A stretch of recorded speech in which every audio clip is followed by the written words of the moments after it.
get that, when you show yourself that you can feel good regardless of what he's doing, when this is the thing that we really want you to feel, all of your resources come from source, not from your boyfriend, not from your mother, not from anybody else. They all come from inside the vortex, where all that you are and all that we are and everything that you want is.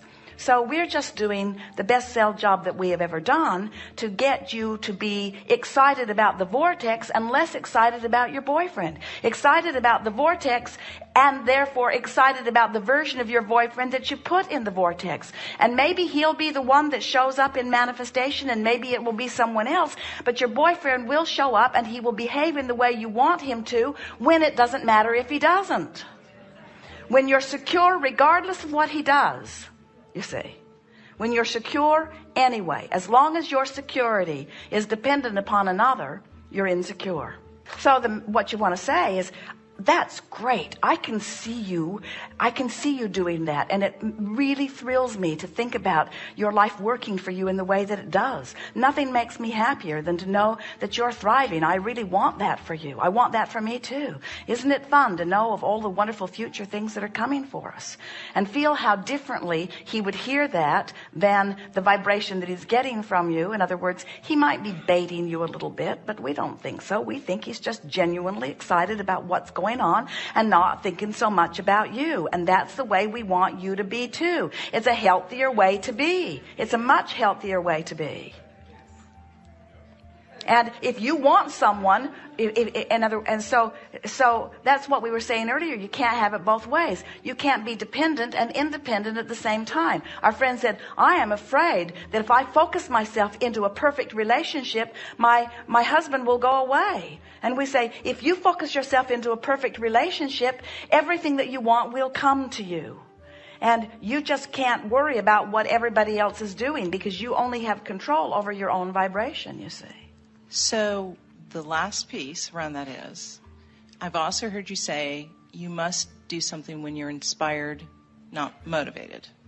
Well, from inside the vortex, your behavior is inspired. And from outside the vortex, your behavior is motivated. So from inside the vortex, the inspiration will come. But in order to really get that, people challenge us with that frequently. And we say, you got to get in the vortex and own it. You got to get in the vortex and become familiar with it. You've got to get in the vortex and know what being in the vortex feels like. You got to get in the vortex and more consistently be in the vortex than not in the vortex. And once you hang around in there significantly and chronically, and the inspiration begins to flow, you'll feel it. And the cooperation that you will see as a result of it will be really evident to you. Esther will say from time to time, I'm going to get in the vortex. And it's usually her pronouncement that she knows she's not in there. And her statement of intention to be in there. And then she takes such satisfaction in releasing resistance and moving in there and hanging around in there. It's a triumphant feeling. And from that inside the vortex position, you begin to feel independently invincible. Is her confidence and self-confidence and independence, is it a threat to her relationship with Jerry? No, it's an enhancement of it. He wants nothing more than her tuned in, tapped in, turned on. It's the best gift that you can give to anyone in your life, to be enlivened and full of the energy that creates worlds, you see. But there are a lot of people that have practiced, and in fact, almost everyone, a form of neediness for a time. You just, it's the thing that bothers you the most, that you're not upset that he has plans that may or may not include you. That's not what's upsetting you. What's upsetting you is you're not in your vortex and it doesn't feel good. Right. Something that he That's said, right. something that he That's said. right. And so think about it. So he said something that amplified your misunderstanding that your good flows through him. And since in that moment there was no indication that it was flowing, you felt insecure. If you had been chronically in your vortex, worse. It wouldn't have made you feel insecure. You'd have said, good for you. I want that for you. I can't wait for my millions to flow too. Sometimes we'll put our millions together and we'll go do something really fun together. But meanwhile, isn't it delicious to be independently thriving? Nothing is more incredibly wonderful than two clear-minded people coming together and having a clear-minded conversation. Much better than somebody being clear and somebody being confused, and the confused one depending on the clear one for clarity. Nothing is more delicious than two really powerful, thriving people coming together in any co-creation. That's so much more exhilarating than one needing the other.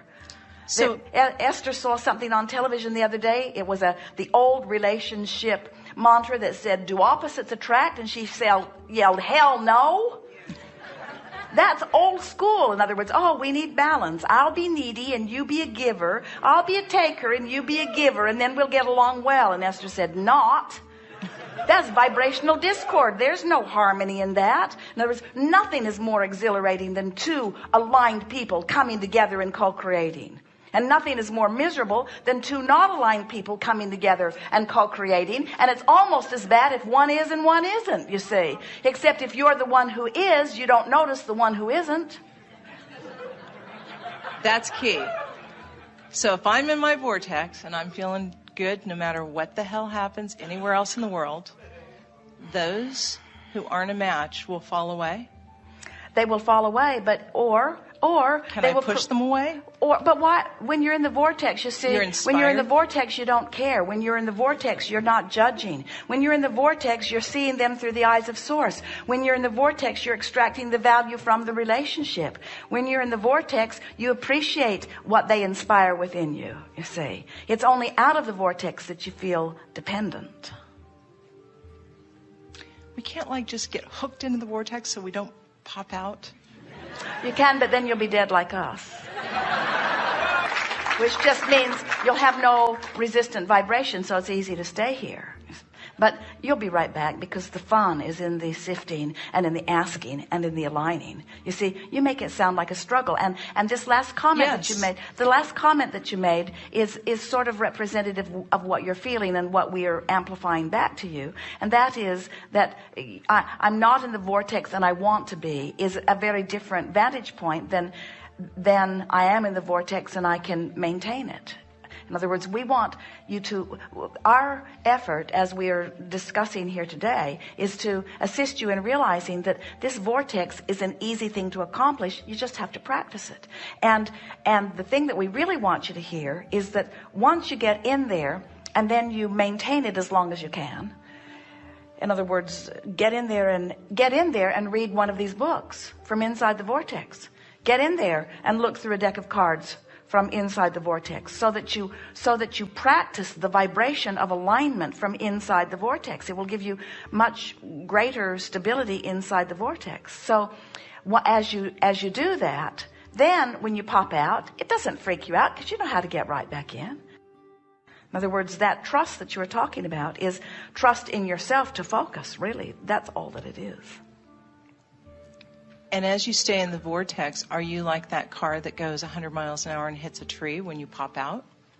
You've used that example before. Maybe, but what you really are, you're like that car that's going 100 miles an hour in an environment that's going 100 miles an hour, and you're having the time of your life.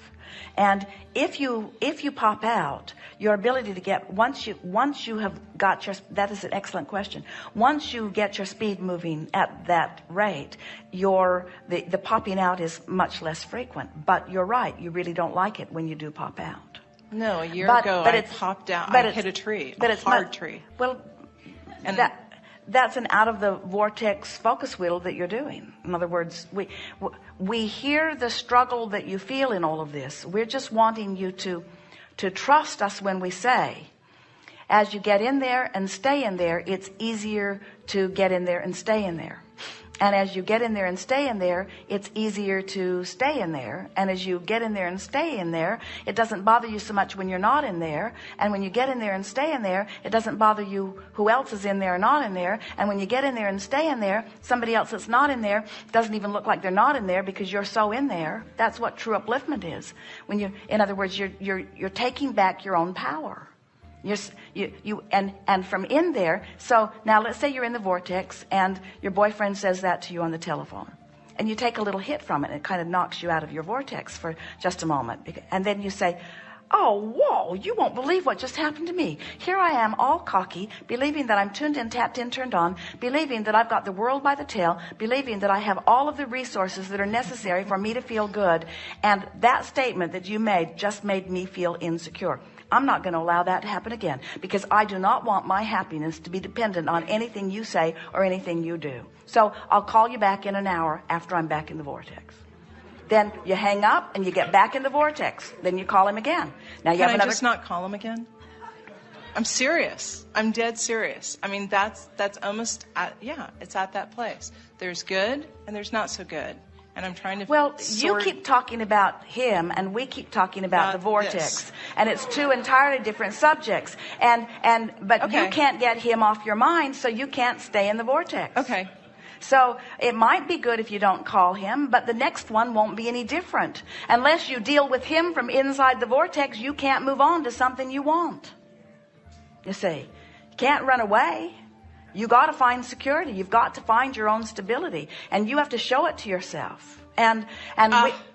That's it. We've been saying to a lot of people, you're looking for love in all the wrong places. And we'll say to you, you're looking for security in all the wrong places. You're looking for millions of dollars in all the wrong places. You're looking for your own boat in all the wrong places. In other words, and doesn't it just irritate the life out of you when you thought that was the avenue through which it will flow, and it doesn't seem to be forthcoming?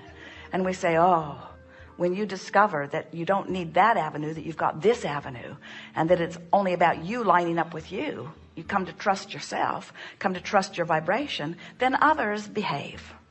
Because the universe won't match you up with those that don't match who you are. You know what's really irritating you? You're getting who you vibrationally deserve, and you don't like it.